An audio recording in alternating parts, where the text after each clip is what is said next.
Onkologiya xəstəxanasına yolu düşənlər Azərbaycan səhiyyəsinin, tibbinin acınacaqlı vəziyyətini, o onkoloji xəstəxanalarda çarəsiz vəziyyətdə olan xəstələrin halına baxıb görürlər.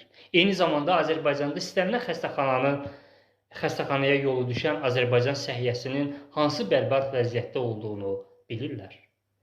Bu, həm icbari tibbi sığortanın Azərbaycanda bərbad təşkili ilə bağlıdır. Biz icbari tibbi sığortanı yaxşı təşkil edə bilmədik. Təbii ki, dövlətin də burada səhv siyasəti var. Dövlətimiz səhiyyə sistemini yaxşı şəkildə təşkil edə bilməyibdir. Amma bu sadəcə dövlət siyasəti ilə bağlı məsələ deyil. Həkimlərin savadsızlığı ilə bağlı məsələ deyil. Bilirsiniz, mən həkimlərə aid nəinki Azərbaycanın, dünyanın ən möhtəşəm 2 bədii əsərini yazmışam. Barlas hekayəm, həkimlərə aid və 3 günəş hekayəm. Bu, nəinki Azərbaycan ədəbiyyatının, dünya ədəbiyyatının demək olar ki, ən yaxşı həkimlərə aid əsərləridir hər ikisi. Mən orada bu məsələlərə toxunmuşam. Həkimlərimiz, Azərbaycanda 80% həkimlər mənim bu 2 əsərimi oxuyublar, alıblar. Kitablarım 80% həkimdə var. Onlar bu əsəri çox sevirlər.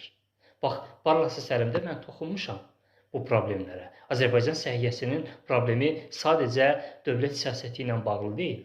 Azərbaycan səhiyyəsinin problemləri sadəcə həkimlərin savadsızlığı ilə bağlı deyil. Azərbaycanda kifayət qədər savadlı həkimlər var.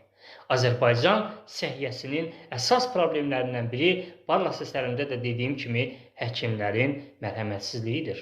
Bax, mən Barlas əsərimdə Barlasın dili ilə dünya tibbinə aid həkimlərin şüarına çevriləcək, and yerinə çevriləcək ən möhtəşəm bir cümlə yaratmışam. O cümləni buradan demək istəyirəm.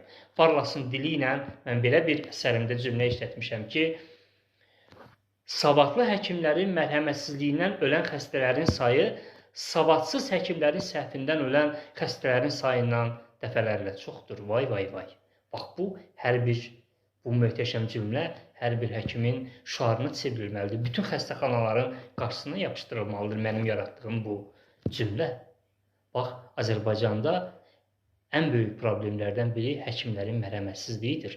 Mən əsərlərimdə həkimlərə aid əsərlərimi ona görə tibbi təhsili ilə bir yerdə yaratmışam ki, ona görə ki, bu təhsillə birbaşa bağlıdır.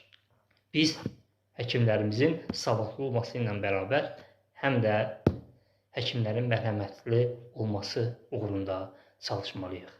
Sevgilər.